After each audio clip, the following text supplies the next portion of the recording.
Voilà, merci. Shalom à toutes et à tous.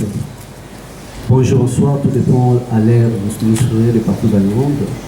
Nous débutons cette conférence de presse avec l'évangéliste Thomas Lokofi, le frère Thomas Lokofi, avec une production de tout Kembelela. C'est une plateforme digitale dans la production et puis dans la divulgation dans le Bélé.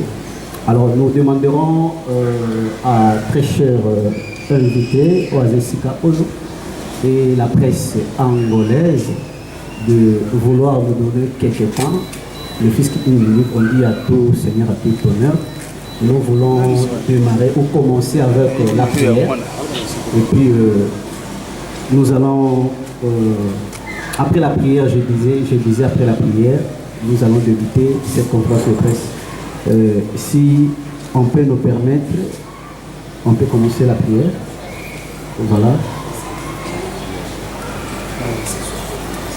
Ouais. On peut s'élever. On peut s'élever.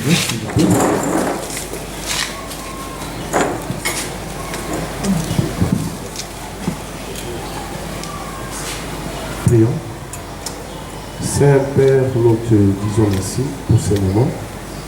La Bible dit quoi que vous fassiez en parole ou en acte, faites tout au nom du Seigneur.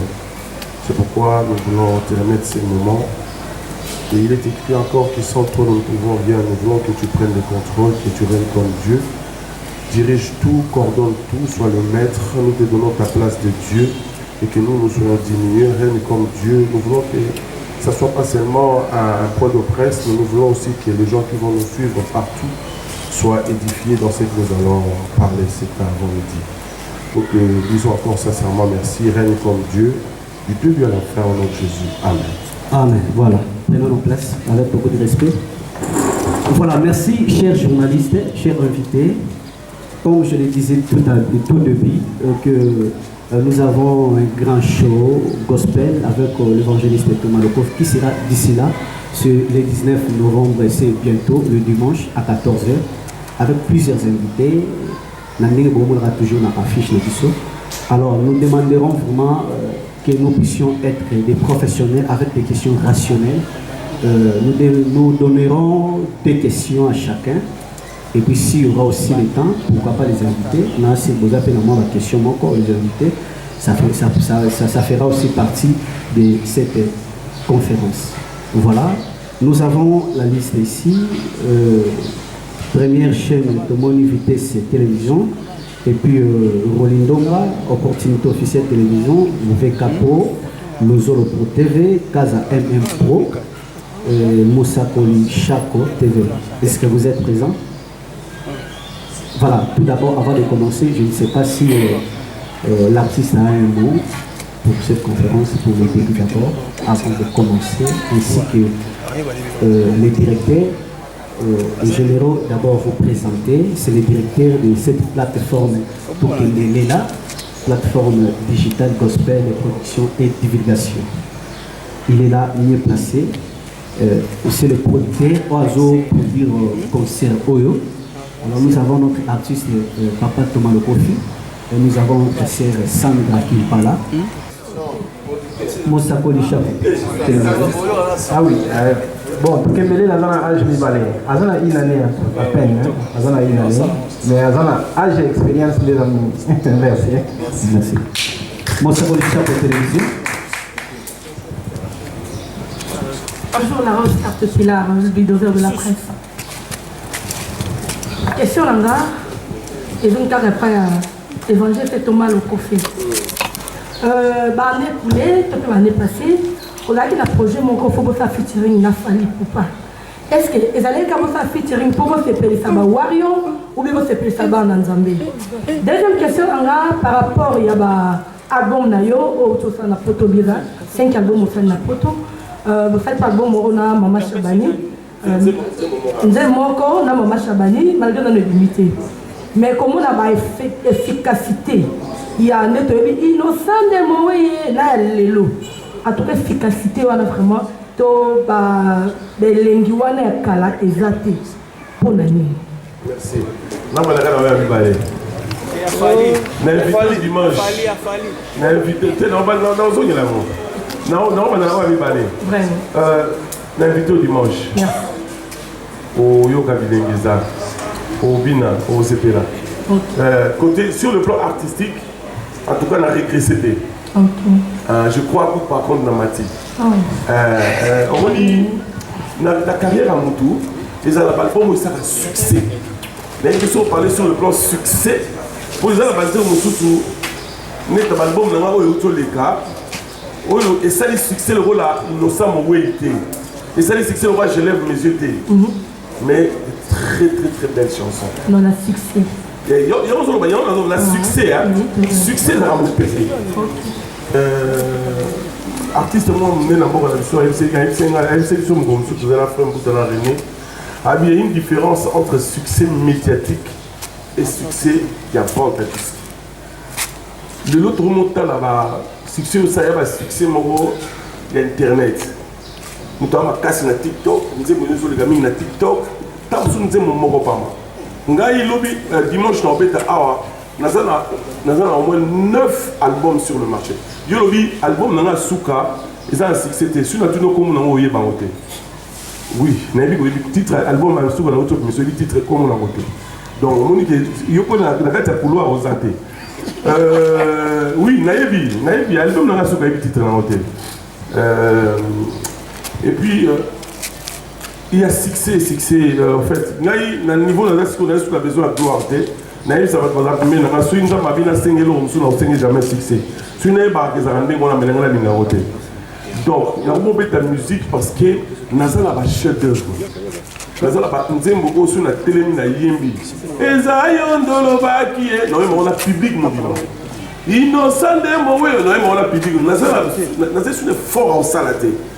Nous avons on a fait la musique, nous avons fait la salon, nous avons fait la carrière. Les lots, nous avons fait la sabat en Nzambe pour tout comme ça en Nzambe. Nous avons besoin, nous avons plein de ils échappatoires, mais nous avons des bancs en Nzambe. Il faut nous avons donc, ils ont ban avec un goyat, ban avec l'église mieux surtout. L'église mieux surtout na tei, ils ont l'église oyo, pour soutenir nous ça. En fait, ils ont gloire en Gaïté, ils ont gloire en Nzambe. Nous avons bien permettre ban na yeba yebele, surtout comme ça, comme on est ensemble. Donc, pour l'anga vraiment sincèrement, je ne peux rien approuver. La musique, la réserve aux d'accord, la bêtise presque partout.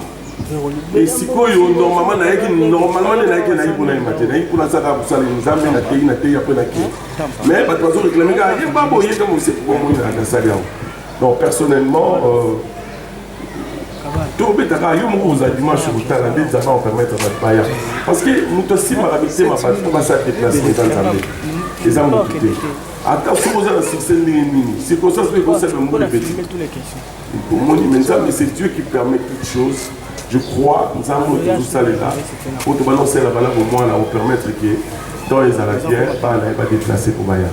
Il y a quelque chose à répondre bien. Si les modérateurs me permettent, par rapport à la réponse, il y a Frère Thomas Lokofé. Donc, Frère Thomas Lokofé, Ali Andi Sabissolé, tous allés à Waké, ce qui concerne Oyabeti, objectif les aladiens. L'objectif d'abord, c'est quoi dans la louange? C'est adorer le maître. Bible lobby, là où 2 ou 3 se réunissent en mon nom, je suis au milieu d'eux. Il y a ensuite, attendez tout ça, on colle à la carte d'habitude. On dit, les conceptions vraiment congolaises. Il faut que tu tonda, la concert à se réunissent. Je bénis Dieu pour ça. Il plaît à moi que Dieu soit loué. À vous vivre ton naïf.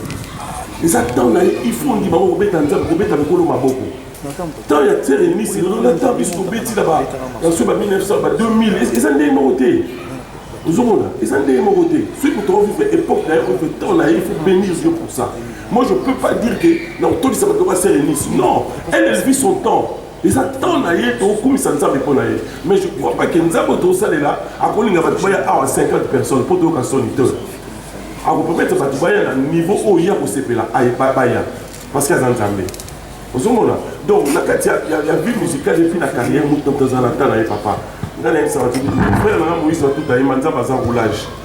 Côté, il y a un télé, côté, il y a un Azaka ba lebele au sambolam. Zaka toma le profiter, zaka Mike Lambaite, zaka papa iniste, maman iniste pardon. Pas basé belé. Les lots nga biso beton na biso de kaki, nzama amon c'est sur la mission va. Que soit loué. Papa Demi, ba frère Matou, ba frère belé. Les lots pe ba la bazo ya ba jeune. Tout ce qui n'a pas de place. Et nous pouvons porter ça dans le que nous nzamba d'abord pour le royaume. C'est qui est plus important. Les enfants n'ont pas compris pour nous.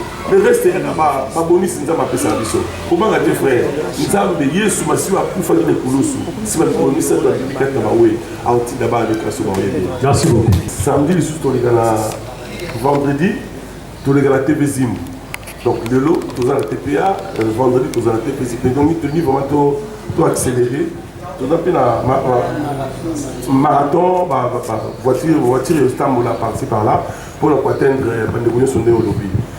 Donc je crois que côté on a tout qui mêlé la vaso accéléré.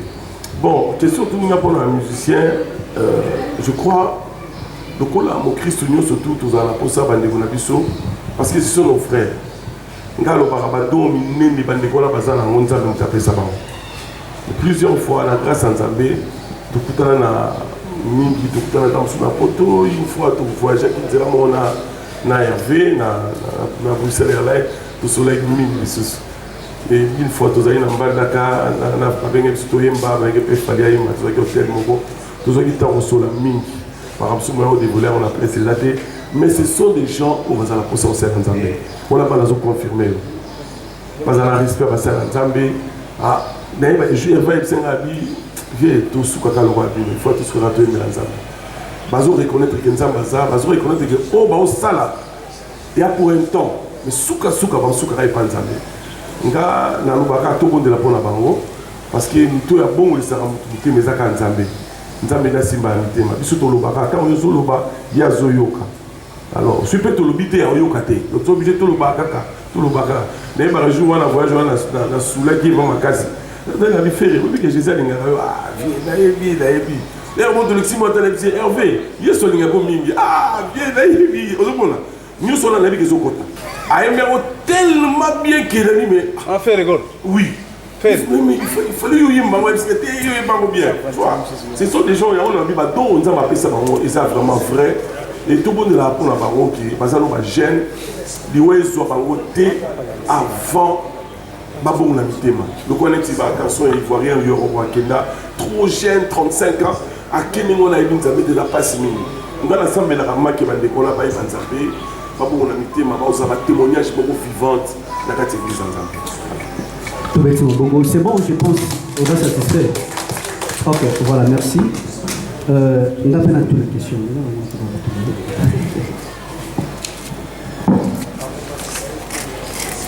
Voilà, merci. Opportunité officielle télévision. Dans le monde journaliste, c'est vraiment trop basé dans l'artiste. Bon, là, on a tout le monde question qui n'est pas producteur. Après, on regarde sur le artiste. Alors, ma question est celle-ci. Toukembele là, plateforme, je pense que c'est la première fois beaucoup de grands artistes, légendes de la Bissau. Pourquoi vous avez seulement osé? Il y a Bombé qui s'est placé. Tant que vous avez dit que les lots monde qui n'a pas dit les lots quoi. Donc vous avez dit qu'il faut la bête ça pour c'est la révéler. Vous avez la dit na sima. Il y a Bombé ça papa Thomas Lokofi. Alors la deuxième question et qui pas papa Thomas Lokofi. Question à mes abonnés. Tout le monde a mis sur Azana peut-être na idée de penser moi ya otika carrière solo na âge mo songolo.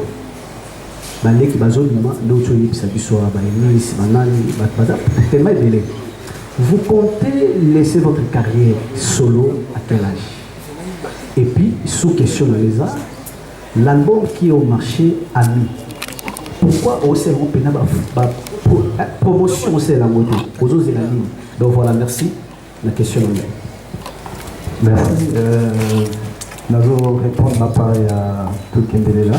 Comme plateforme digitale où les médias sont les Thomas Lokofi autant molai peut-être que tout mon qui sustain to oser ko banana frère Thomas Lokofi biso to zotala tozaya sika mais tozaya kala on a aspect mibale toujours banda na bayaya oyo babanda ki kopesa baleki o bazoya lelo posa ya koyemba ndo tokoya pe lisusu tito tokokende. Mais dans toute chose tokendele les plateforme moko plus gospel que makam suso tant toujours mon gospel plus toujours mon bonzambe.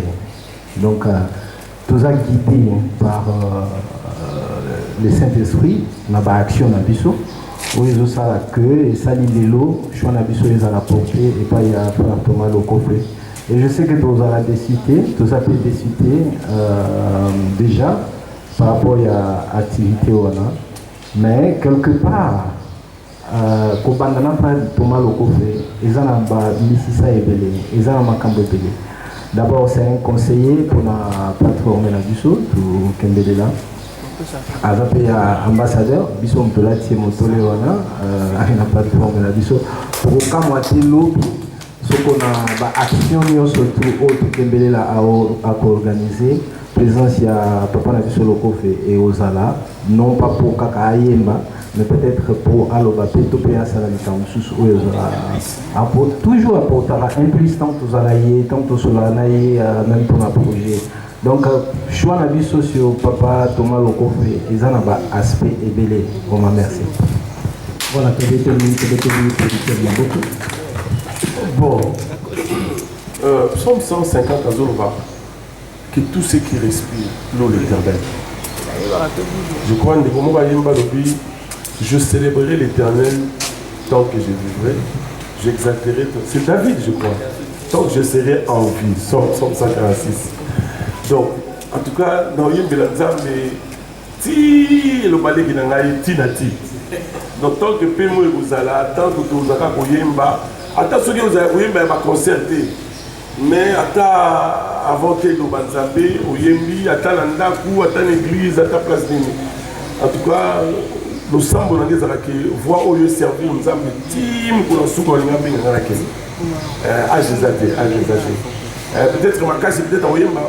D'ici là, peut-être ma casse à Oyemba, peut-être ma concert, ils ont insulté, mais attends l'église, vous télémi Oyembi, Oyemba. Papa, le roi, va voler que mérite de l'eau, Oyemba, attends, mon pasteur, ma pierre, sous la terre, on s'en va concert à l'unité, mais il m'a dit, nous nous avons pas d'âge pour ça. Question, deuxième question, sous-question, on a tout le album Ami. Ah oui, oui. Ami, la salle clip moi qui tourne na Lubango. Nous avons appris ça à la statue à Jésus, le roi au Brésil. Oui, en tout cas, on a fait un très beau clip. Il fallait ça, souviens-toi de moi maintenant, tu sais. Il fallait me ça deux clips. C'est tout ça le cas Moko. Au moins, pas production, pas producteur, vraiment, il n'y a pas de bombe à insulter. Donc on s'appelle en plus moto, lui qui a mis les arrachés, on est au côté de la studio, si ça va dire nous sommes, au Bimisi on a la plateforme, monsieur Mathieu Kigama, et pour permettre peut-être aux amours sur la surprise à la clip. Mais je te promets que le clip pour tout ça, d'ici peut-être une semaine prochaine, dans 2 semaines, on reconnaître quand le banc, on peut nous servir le banc, vraiment, clip plutôt vraiment, plutôt ma casse. Nous, la promotion, ils en ont retardé. Il y a bien vraiment, il y a bien ma casse.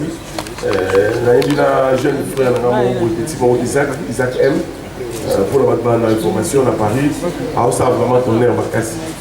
Petit mot Isaac M a très bien tout ça, featuring Naïe. Et là, c'est tout ça, la frère Mouta. Fait tout ça, on dit, maman Chabani. Maintenant, il y a Kiliango, ma frère Mouta, tout l'ami, il y a Chabani. Donc là, on va examiner les sous la zone, tout ça, on a fait un peu de temps. Merci, merci. Voilà, le Zolo Pro TV, le Zolo Pro Télévision. Le Zolo Pro Télévision.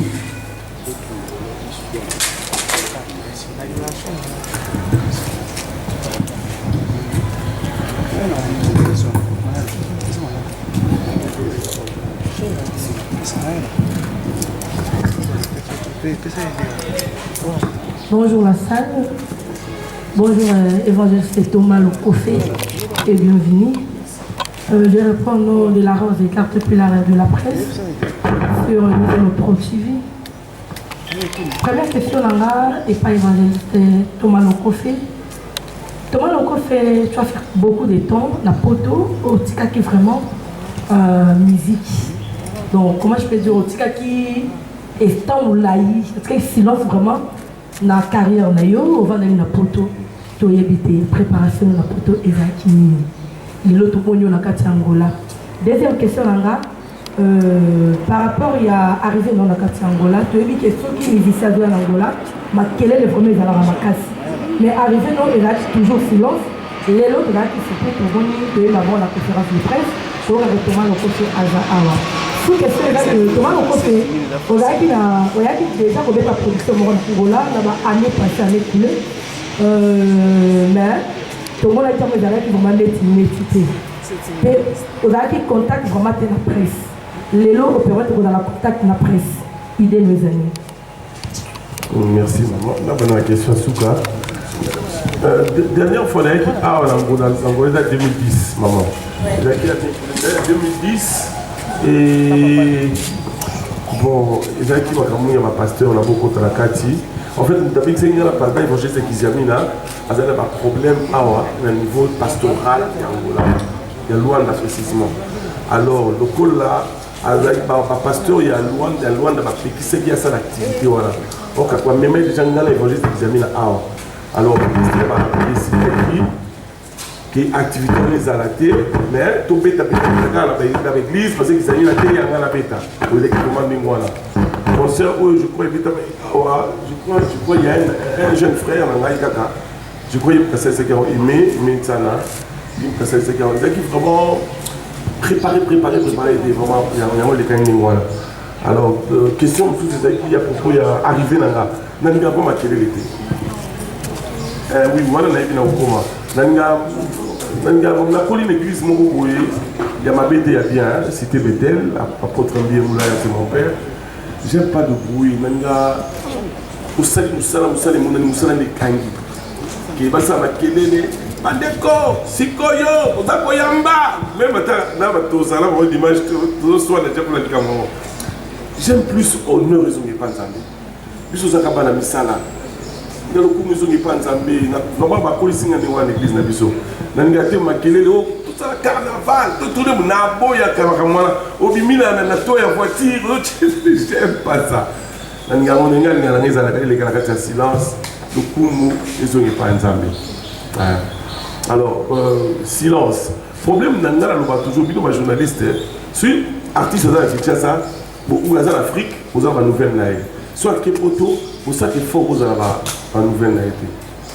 Vous avez oui, parce que, là, par exemple, la technique comme un jeune frère, Isaac, il a invité sur 5 personnes naïves. Mais Azo, ça a succès, il y a 40 salles, il y a Olympia, il y a Zénith, il y a un concert naïve. Il y a un mingi tout côté qui ça va ça succès. Na sala featuring na un album na la souka. Mais oui bien été. Vous avez Renaud dans le studio. Assis si vous déjà ba ça on a des comme quoi on a comme na ngangu. Ba ça on a vous avez occupé. Vous avez oui bien moi comme yo ça ko na ngangu moni. Pour mes amis qui bon fouiller à internet ba information là sur besoin. Nga pendant Antonio Stouvain na pour tout je connais ça au moins 5 albums. Heureusement, je suis les comités. Mais tout ça, vraiment, l'activité. Moi, je dis, à part peut-être, il y a bon, un cours biblique, la Bible, c'est normal, il faut y aller. Mais, toi, tu as toujours dans cette activité. Il y a peut-être distance qui a des Kaboli, Bissonde, Salim, voilà. Mais tout ça, toujours dans l'activité. Merci, maman. Bien, je me présente aussi Sandra Kimpala Ngenga, Kimpala News TV. Donc, ce n'est pas vraiment une question, Rosa Otukoloba par rapport à ce que la poto 8 ans est belé. Mais je ne sais pas, moi, évangéliste Thomas Lokofé, par rapport à ce que les gens disent que Potoza cimetière, il y a des musiciens. Donc, musiciens, ce soit à quel poto apparemment. Babunga, Kaka, Bazarbayem, Rappeler, Susata, Bayembi, et ça, tout ça. Donc je ne sais pas moi par rapport à langage jouana ou Batoubalobaraké, pour tout ça, il y a des musiciens, même des comédiens, même des musiciens. Bon, je ne sais pas comment les papa de Toumba, paix à son âme. N'a pas cette raison parti vous appelez ça raison. Tous en disant que vous l'avez dit. Obomba wapi papa nanga nakoluka yo et ça me et ça me namola et ça me napoto mais til lelo na ba conseil na nganyo so na beta na yemba nzembo so bandi ango sentir que pas de télé. Je sais pas seulement qu'à Banzemo c'est magana Kinshasa ou na Afrique ndé ici mamité ma batu. Banzemo vous soupez seulement net on a nzema fait mbuta eza tonnerre. Moi si mon souci yo faut balanzo comme ils sont belles liwana bomo c'est tonnerre. Vous voyez Banzemo on va chouchou tout ça on a photo. Bon et ça seulement que moi je pense dans la vie il faut y avoir place aux autres kende. Objectif ou objectif attention comme de la photo. Parce que nous, il la photo peut-être pour la Batanga, pour peut-être que la situation en Afrique est ma belle. Nous sommes pour des réfugiés solo, malgré le côté de Mazar. Nous sommes pour faire la Kuna. Mais aux Alakana, l'Internet est commis. Heureusement, comme nous sommes en activité chaque jour, au moins la TikTok, au moins la WhatsApp, au moins la activité. Oui, on a mis une partie. Ça fait la bateau, 10 mois, vraiment 10 mois. On a comme ça, on a dans ce moment, on a un départ à Ouera, Teka, et Azalaka. Monsieur, dans tout un jour, on a vu du point par le train. J'ai dit, et ça, le bateau va disparaître vraiment. Mais ça, le bateau, malgré le vent et marée, mais c'est le bateau qui va être du ciel. Ok, elle a toujours l'activité, malgré c'est dans ma case des actifs sauter, mais elle a toujours l'activité musicale. Donc, d'une part, papa nous tout la raison, parce que si on l'a dit à Mala Poto, ici, vous savez c'est ça. Voilà, merci. Moussa Kolisha TV, Vitesse Télévision. Chaque télévision, je me présente Fabio Kai Mendes, Vitesse Télévision. Nana a deux questions. Il y a besoin d'un évangéliste frère Thomas Lokofé, Tokola qui na musique nayo. Alors 10 ans passés ou 13 ans passés au beta qui awa na salle oyo. Lelo ozo ko beta lisusu awa na éviter na yo mo conviction ni nous a na moto enthousiasme ni nous a na ngo oyo ko beta lisusu awa. Wana zali première question na ngai. Ya mi balezali boye na mituna ba mingi. Pona ni balanga nzimbo o ba yembela ka polo suka na ko suka ka ko sala église ko koma ba évangéliste na ibipete so yepe o sali église na yo. Sous question zali kaka na côté producteur que mito yeba tout kembela et sali combien de temps existence. Tout kembele là et sali combien de temps il y a existence. Wana ba mituna ba. Merci. Merci beaucoup. Vitesse Télévision. En fait, la première question. Ok, en 2010, il y avait des concerts. En fait, passe par nous, mais Bazali, quelqu'un a-t-il un cantique à Yéma.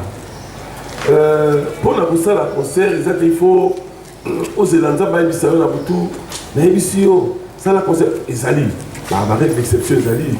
Moi, si je suis en faveur de Coco, il y a une conviction par Zambé, à ça la live. Mais la blonde suis la conviction Zambé, la za déjà moyembi. Donc pour la yemba, il y a un souvent monsieur Sanga yemba. Donc ceux qui va proposer nous sommes yembi, nous allons poser yemba. La télé la yembi. Attends si vous sommes yemba, donc télé la yembi. Donc la besoin prophétie bima ou bien l'autre maintenant. Moi je pense que nous avons détaché là-dedans, on va mettre dans les circonstances. En 2010, c'est Zalaki ou Zalaki Wana. Je crois qu'en 2023, nous sommes appelés à exceller la vie.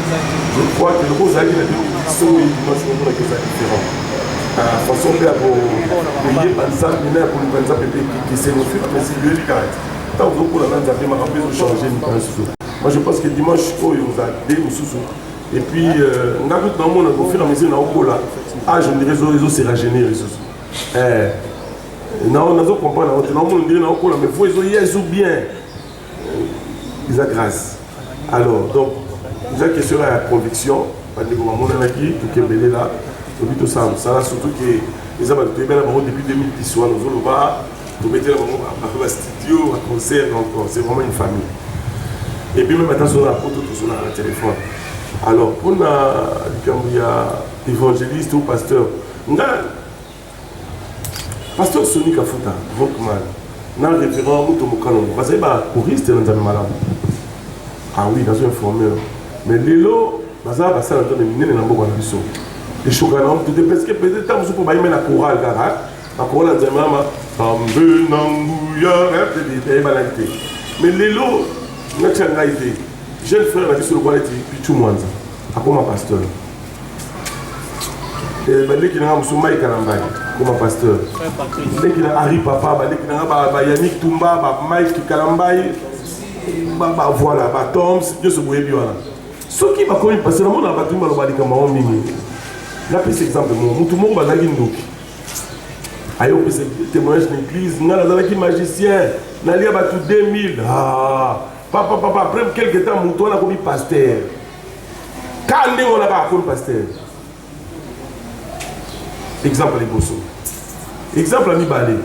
On appelle cet exemple quoi c'est à Koufa, paix à son âme. Grand frère Nabiso de Baba. A outé la Shock Star, a outé la vivre dans la musique aïe, a bon Moutema.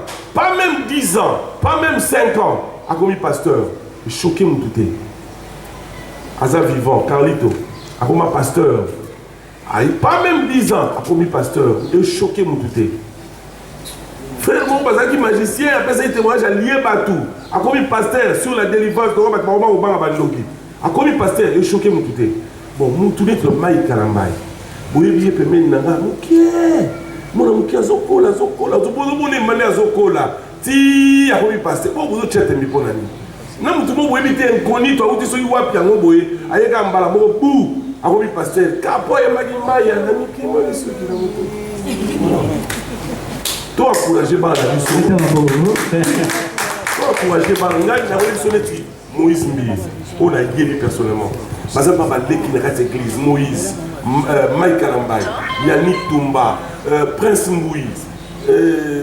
Par exemple, papa, on n'a pas de quoi la mission. Il y a Thomas, tout le monde qui a reste église.